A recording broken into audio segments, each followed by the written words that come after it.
और इस बीच एक बड़ी खबर आ रही है सृष्टि। और उत्तर प्रदेश के लाइन ऑर्डर की सराहना प्रदेश का हर व्यक्ति कर रहा है, माताएं बहनें कर रही हैं। हर व्यक्ति को आप देखेंगे तो एक एक घर में 8-8, 10-10 योजनाओं का लाभ मिला है। सबको पक्का मकान, निःशुल्क पेयजल, जल जीवन मिशन के तहत निःशुल्क गैस कनेक्शन, निःशुल्क शौचालय, किसान सम्मान निधि, पीएम स्वनिधि, जनधन खाते, उज्ज्वला गैस योजना के तहत निःशुल्क गैस कनेक्शन। तो ऐसी जो योजनाएं हैं लोगों के जीवन स्तर में बदलाव ला पाई हैं और उत्तर प्रदेश की लाइन ऑर्डर की सराहना आम जनता ने की है। और ये जीत भारतीय जनता पार्टी के शीर्ष नेतृत्व के मार्गदर्शन में, आदरणीय प्रधानमंत्री नरेंद्र मोदी जी के नेतृत्व में और उत्तर प्रदेश के लाइन ऑर्डर में योगी जी ने पूरी तरह से एक एक कार्यकर्ता को साथ लेकर के जनता के बीच में हम लोग गए। और विपक्षी दल जी चुराते रहे, जैसे परीक्षार्थी जो बगैर पढ़े इम्तहान में जाते हैं वो पढ़ने से मन चुराते, वही लोग इम्तहान नहीं देते। और इसी प्रकार समाजवादी पार्टी सहित सभी दलों ने जनता के बीच में जाने से जी चुराया, जबकि भारतीय जनता पार्टी लगातार जनता के बीच में थी और जनता ने आशीर्वाद दिया है। अगर 2012 की बात की जाए, 17 की बात, समाजवादी पार्टी खाता किसी भी उस चुनाव में नहीं खुला। अभी इस बार भी यही देखा जा रहा है कि 17 में से जो 17 नगर निगम सब आपकी तरफ जा रहे हैं। देखिए, भारतीय जनता पार्टी ने पहले ही स्पष्ट कर दिया था कि हम सभी नगर निगमों में चुनाव जीतेंगे।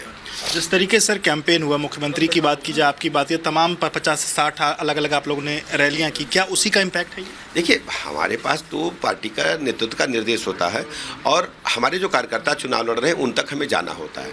तो भारतीय जनता पार्टी ने जो गरीब कल्याण योजनाएं थी और उत्तर प्रदेश के लाइन ऑर्डर को लेकर के हम जनता के बीच में गए और जनता ने सहज भाव से स्वीकार किया और आशीर्वाद दिया। अच्छी संख्या में पासमानदा मुस्लिमों को भी आप लोगों ने टिकट दिया, क्या वो भी एक बड़ा फैक्टर है? देखिए, हम अभी तक जीत के आधार पर चुनाव में टिकट देते हैं और भारतीय जनता पार्टी ने सबका साथ, सबका विकास, सबके विश्वास के आधार पर, माननीय मोदी जी का जो नारा है उसके आधार पर हम आगे बढ़े और जीत के आधार पर हमने मुस्लिम समाज के भाई बहनों को भी टिकट दिया। बड़ी संख्या में जीत करके लोग आए।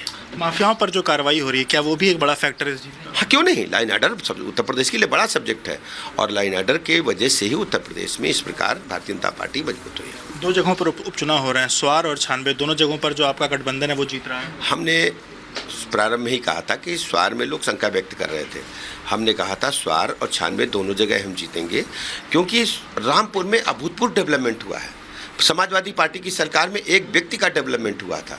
हमने समाज के सभी वर्गों को साथ लेकर के उनके जीवन स्तर में बदलाव लाने के लिए काम किया है, लॉ एंड ऑर्डर को मेंटेन किया है। लोग महसूस करते हैं उनकी अपनी सरकार है, ये किसी व्यक्तिगत किसी की प्रॉपर्टी नहीं है, ये आम जनता की सरकार है और जनता की सरकार जनता के साथ है। इसीलिए जनता ने आगे बढ़ करके कमल के फूल को खिलाने का काम किया है। आजम खान का गढ़ उनसे छीना है। सबसे पहले हमने देखा कि आकाश सक्सेना, समाजवादी पार्टी के नेताओं की बयानबाजी अगर चुनाव की देख लेते तो आपको दुख होता। किस प्रकार की बयानबाजी उन लोगों ने की। इस प्रकार की बयानबाजी को करने का हक लोकतंत्र में किसी को नहीं है।